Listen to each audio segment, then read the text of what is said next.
We staan hier op een centrale as, op het neestukje dik wat een paar maanden open is. Dan zat je schenken en dan hebben we hier nog wat last van het protte water wat de laatste tijd vallen is. Pieter van der Vaart is diekinspecteur bij de provincie. En alle dagen op een paard om te zien waar de zwakke plakken zitten. Hier dicht bij Dokkum zit een van de gevaarlijke bermen. Nou, dit zijn compleet nieuwe berms. Dat houdt in van alles is opbracht, als het ware.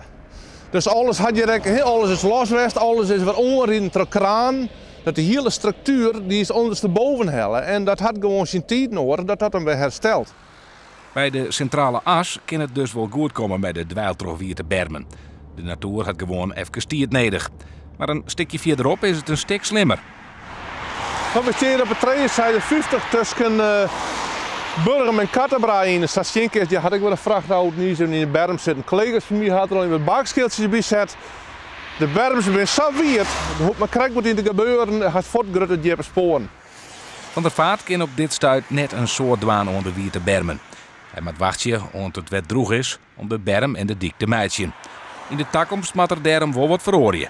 Deze bermen en dieken kunnen net over de waarsomstandigheden van joertendij toch de klimaatverhorings. Als je vooral de berms gaat waar je hadden de zogenaamde jeskeien plaatsen, we kregen heel iets meer, of we plaatsen heel iets meer jeskeien. Dat houdt in de eerste 60 centimeter van de berm, zeg maar. Dat wordt verhudden.